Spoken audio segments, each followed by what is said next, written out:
Welcome back. So as I discussed at the end of last video, the things that we had done to this point were some of the more useful in terms of combat or dueling.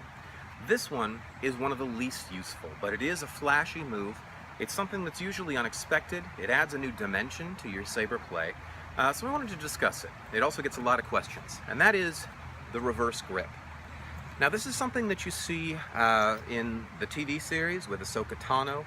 You see it in the video game series with the protagonist. But in terms of actual usefulness in combat, very little. Okay, if I have two swords, I can use this as a block, and I'm basically blocking with my forearm. The saber's there to keep me from losing my forearm. I'm using the other hand to do the attacks. All right. In terms of attacking with this reverse grip, I can do it, but my range is severely limited. I can't reach nearly as far with it, and my mobility is severely limited. Okay, in terms of reverse grip though, anything that you can do from set 1 in standard grip, you can do in reverse grip. It's just a little bit harder, and I'll talk about that in a second. First off, let's talk about getting into reverse grip. There are two primary ways. One of them I just showed you. Okay, one of them is to use the momentum of the saber. So if I'm pulling my saber up, I would use the momentum of the saber going up. I'd let my grip go, and I'm just allowing my saber to keep going the direction it's going while my grip is loosened. All right. If this is something that you're interested in trying to practice, the easiest way to do it is to practice it with something like a water bottle. Okay, a lot less damage if it drops on a hard floor, and it's basically the same movement. Just practice spinning that water bottle, half spin on your hand and catching it. Now we can go both directions. Up is easier because I have more control. The force of gravity is not so much against me. Down can be done. Okay. But there's more of a force of gravity to fall. There's more that I have to arrest, whereas if I pop it up, I'm playing with less force. All right, the other way to get into reverse grip has more control, and it's a start of a basic finger roll. Okay, what I'm doing is I'm going to take this saber, and instead of letting it go entirely, I'm going to move my index finger on top. Some people like to move their index finger and their middle finger on top. I usually use my index finger. Move my index finger on top. Let the saber fall.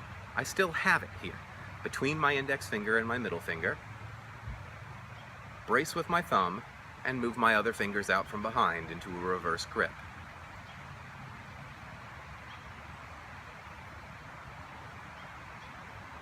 Again, I'm using the momentum of the saber so that I don't have to work as hard. But all I'm doing is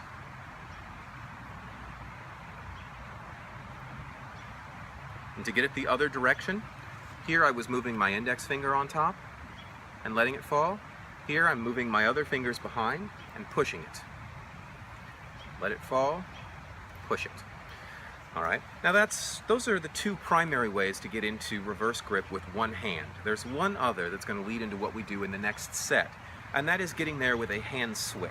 That's basically, from this standard grip, I move my other hand in, and I grab it in reverse. From reverse grip, I move my hand in, I grab it in standard.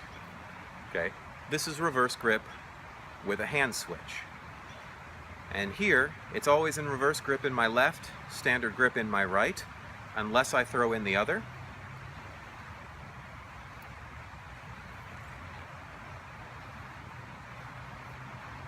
Now I've switched it. I did a finger roll on that hand. So now I'm in standard grip in my left, reverse in my right.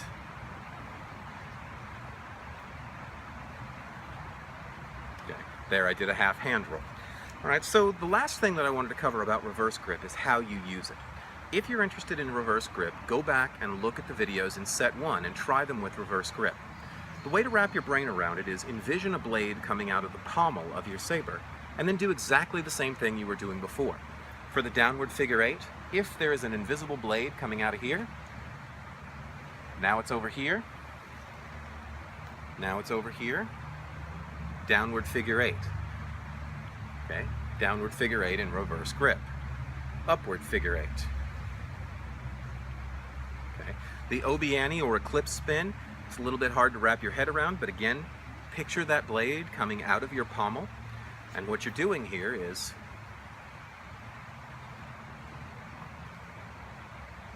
it looks like 2 beats up front and 1 beat in the back. It is, in fact, 2 beats up front and 1 beat in the back. That's because the blade is actually coming out of where my pommel would usually be before. If the blade was coming out of the pommel, this would be the same move, except I've had to push it a little bit further up front in order to keep from hitting my leg with the saber. So it's the same move, but it looks like 2 beats up front and 1 beat in the back because the beats are coming from the other side of the blade. Same thing for a plum flower.